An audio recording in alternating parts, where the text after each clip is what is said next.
Okay, chemists, we're back for another installment of periodic trends. This trend is called ionization energy. And at the end of this video, you should be able to explain what ionization energy is, describe the ionization energy trend from the periodic table, and explain why it requires more energy to remove each subsequent electron after the first. Ionization energy is specifically the amount of energy required to remove an electron from a gaseous atom. For example, we start out with lithium gas and we form this ion, lithium 1 plus, and an electron. That's an example of an equation that represents this process. It depends on the distance between the valence electrons and the nucleus and the effective nuclear charge, or again, the number of protons. When we talk about the group trend, again, we're talking about going down the group.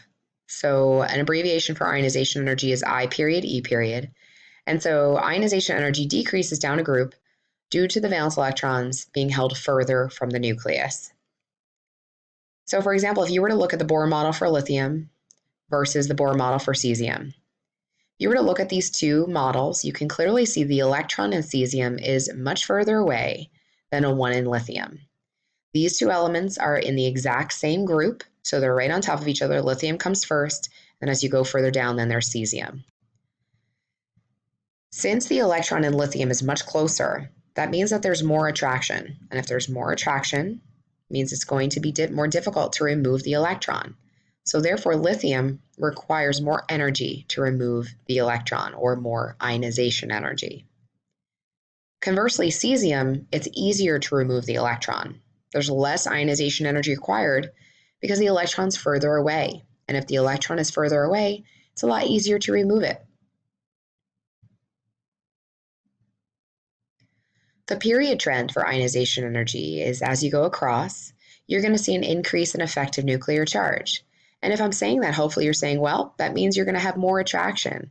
And if you have more attraction, it's going to be harder to remove the electron.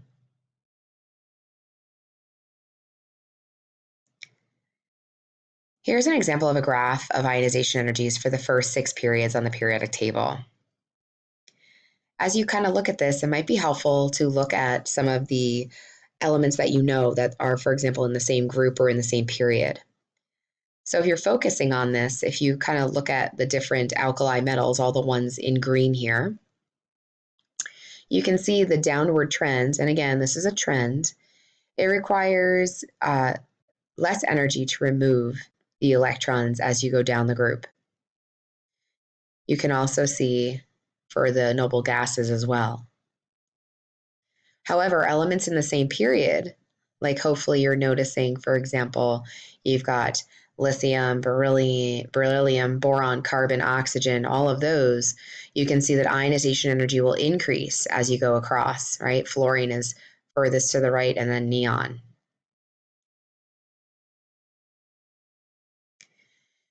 As you might expect, it always requires more energy to remove our second or third electron, because ultimately these electrons are a lot more attracted to an overall positive ion than they are to a neutral atom.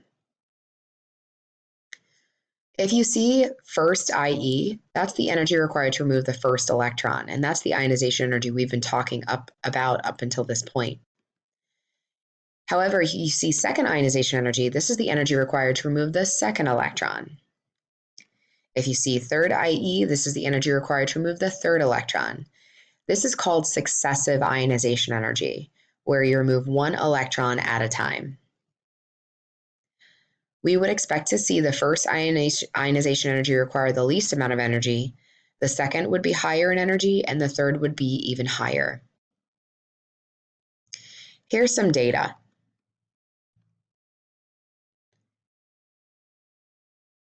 One thing that may be of interest to you if you're looking at this data is you can see a very large increase from the first to the second for sodium, and you see a very large increase from the second to the third for magnesium. You might want to think about why that is. So take a second and think about it.